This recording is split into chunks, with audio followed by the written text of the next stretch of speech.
Bonjour, alors nous sommes le 21 juillet 2022 et je suis présentement dans le sud de la péninsule de Bruce, dans un merveilleux endroit, c'est vraiment magnifique.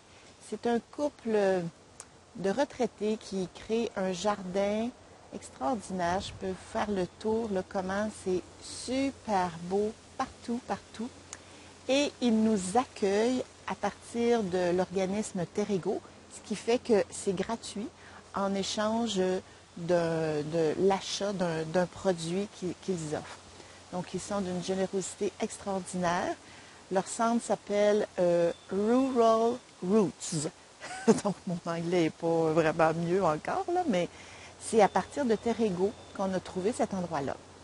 Alors, c'est ça, je découvre plein de petites choses à travers ce périple-là. Ça fait 16 jours que nous sommes dans ce voyage à 3 VR, 3 femmes, et ça se passe vraiment bien. Dans le fond, j'ai appris qu'il aurait fallu que je m'achète des données Internet pour pouvoir avoir du réseau en Ontario, parce que finalement, je n'ai pas de réseau. C'est ce qui fait que mes vidéos sont un petit peu moins fréquentes depuis qu'on s'est éloigné de la frontière québécoise. Puis, un autre petit problème technique fait que même si je m'en vais me situer proche d'un Tim Hortons ou quelque chose comme ça, j'ai pas réussi à avoir de réseau. Donc, c'est un petit problème qui fait que ça décale un peu les vidéos que je voulais vous faire, mais on trouve d'autres solutions. Alors, il s'est passé bien des choses dans ces derniers jours. On fait un voyage extraordinaire, vraiment. J'avais annoncé dès le début qu'on voulait faire un voyage basé sur l'intuition. Et c'est vraiment ça qu'on vit. C'est assez fascinant de voir comment ça se passe l'intuition à trois. Et en fait, j'ai envie de vous parler un petit peu du déroulement de nos journées, comment on prend nos décisions, puis comment se vit l'intuition dans notre petit groupe. Fait que dans le fond, on utilise 3 modes d'hébergement. Fait qu'il y a soit le camping, soit Terrego, qui est vraiment l'organisme qui relie des gens qui sont en VR avec des producteurs locaux et qui permettent d'héberger pour une nuit notre VR, qu'on peut se stationner en échange d'achat de produits. Et il y a des applications de stationnement gratuit dans les municipalités où des gens qui ont déjà expérimenté postent leur coin, là, et puis on a accès à cette information-là. Fait que dans le fond, comment on fonctionne, c'est qu'on réfléchit, on planifie toujours comme à peu près 2-3 nuits d'avance en fonction de ce qu'on a envie de faire. J'ai réalisé dernièrement que quand on a besoin de faire de la route, d'avancer dans notre trajet, on va utiliser plus Terrego ou on va plus utiliser cette application de stationnement gratuit pour nous permettre de faire une longue distance et de se stationner pour une nuit. Et quand après plusieurs journées comme ça, on a besoin plus de se reposer, de recharger notre VR en électricité, recharger notre VR en eau, qu'on a besoin de se déposer, de se reposer un peu, mais là, on va plus choisir 2 ou 3 nuits dans un terrain de camping. Fait que c'est le rythme qu'on s'est donné dans les 16 dernières journées. Et tout ça avec une décision de groupe. C'est comme, on prend le temps de sentir qu'est-ce qu'on a envie, puis ça se fait vraiment facilement. C'est fascinant de voir ça, là, comment c'est facile. Alors, quand on se déplace, on se déplace un peu en convoi, la file indienne. Habituellement, c'est surtout Ginette qui est à l'avant. Donc, elle est plus familière. Elle est aussi bien équipée dans son VR pour avoir le parcours en fonction de ce que Google le présente comme trajet. Moi, qui n'ai pas de réseau, je suis entre les deux. Et Denise, qui, elle, a aussi également un réseau, elle est à la fin. Donc, les 2 personnes qui ont la destination inscrite dans le Google, sont de chaque côté là, de moi, ce qui fait qu'on ne peut pas se perdre. Puis, j'avoue que Ginette là, fait vraiment bien ça. Là, elle attend quand on n'est pas tout à fait... on n'a pas dépassé notre lumière en même temps, on n'a pas, tourné en même temps, donc elle prend le temps de nous attendre. Donc, à date, là, ça se fait vraiment comme un charme, nos déplacements. Et puis, on fait des déplacements d'environ 1h30, 3 heures. Puis après ça, on s'arrête pour découvrir l'environnement dans lequel on se retrouve. Donc, il y a cette fluidité-là qui est là présente entre nous dans les déplacements. Il y a aussi par rapport aux décisions, chacune, il y a beaucoup de respect entre nous, il y a beaucoup d'humour, on rit vraiment beaucoup.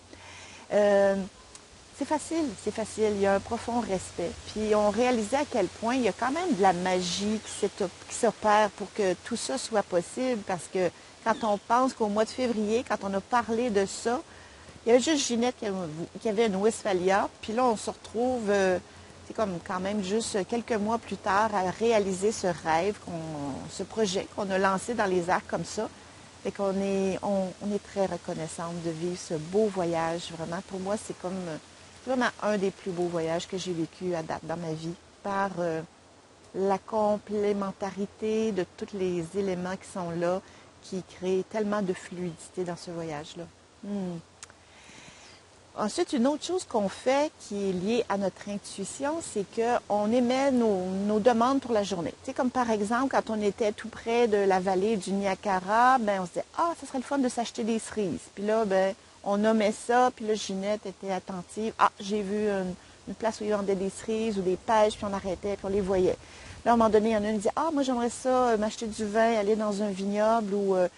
il y avait un vignoble en particulier qui était très recherché par une d'entre nous. Fait qu'on l'a mis dans l'intention, paf, on se retrouve. Une journée, ben, je me dis, ah, il me semble qu'il fait chaud, on ne s'est pas baigné tant que ça, j'aimerais tellement ça qu'on puisse se baigner. Paf, on arrive sur une plage et ça donne que c'est sur le bord du lac Huron. Et vraiment, c'est une grande découverte. Le lac Huron, là, l'eau est turquoise, le sable blanc, des plages magnifiques, l'eau, elle est belle. C'est vraiment un endroit extraordinaire. J'ai une très belle surprise, on a eu beaucoup de plaisir. Et la journée d'hier, c'est vraiment drôle de voir comment on avait eu juste une baignade dans le lac Huron, puis je me disais, il me semble que c'est pas assez, juste une fois, j'aimerais ça le vivre une deuxième fois. Et puis, ben, hier, il annonçait de la pluie, fait qu'on s'est dit dans l'après-midi, on s'est dit, on va partir tôt. Et finalement, à l'endroit où on est présentement, il y a 2 Québécoises qui sont arrivées, puis on s'est mis à jaser. Puis finalement, on est parti, je pense qu'il était 11h, 11h30. Et on a trouvé une plage pas très loin. On s'est baigné, on a pris notre temps. Et au moment où on a sorti de l'eau, qu'on s'est installé, qu'on s'est asséché, la pluie a commencé. Et après, ben, nous, on voulait faire le tour de la péninsule pour aller jusqu'en haut et revenir faire la tournée. Et quand on est arrivé en haut, ben, notre intention, c'est d'acheter une frite puis de la manger au bord de l'eau. Mais le soleil est apparu, on a eu notre frite juste au bord de l'eau et tout ça s'est mis en place. Puis après, on est rentré tranquillement. Donc, ça donne une image de voir comment le matin, quand on prend le temps d'émettre notre intention, mais les choses se placent d'elles-mêmes. C'est vraiment fascinant de voir ça. Puis des fois, ben, il y a des petits contretemps, c'est sûr qu'on prend le temps de les accueillir. C'est comme par exemple le dernier terrain de camping où on est allé, ben, il y avait une famille à côté qui était en gros party, ça parlait fort, la grosse musique. Bon, c'était pas nécessairement ce qu'on avait souhaité, c'était pas nécessairement l'idéal pour nous, mais bon, on accueille ces contretemps-là hein, qui font partie du voyage, ou bien une fois dans un terrain de camping, ben, il n'y avait pas 3 sites rapprochés les uns des autres. Fait qu'il y en avait une qui était plus éloignée. Bon, on accueille ces imprévus-là, dans le fond. Fait que c'est pas toujours comme la magie qui fait que tout se met en place nécessairement à notre avantage, mais en général, c'est vraiment que du bonbon. Et ici, là, dans cet espace-là de Terrego, c'est un couple de retraités qui sont tellement charmants. En principe, Terrego, on a le droit à une seule nuit. Ils ont accepté de nous accueillir 2 nuits. Ils nous permettent de se brancher à l'électricité alors que normalement, on n'a aucun service. Donc, on est choyés d'être ici. C'est encore un autre beau cadeau, une belle rencontre. Je vais juste vous montrer, je ne sais pas si vous allez pouvoir voir, ils ont fait un jardin de son. Je vais vous montrer. Mon fil ne suit pas. Je vais vous montrer un petit peu le principe de ce jardin de son. Alors, je vais me rendre au début du jardin. Là, vous pouvez voir que c'est comme un genre de tunnel. Puis là, ben, on se choisit un bâton. Et là, il y a des tuyaux comme ça en métal. On les fait sonner.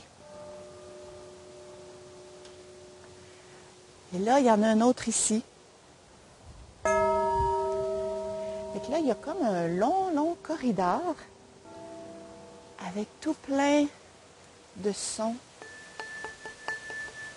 Moi, ça me fascine là, de faire ce jardin avec une arche comme ça.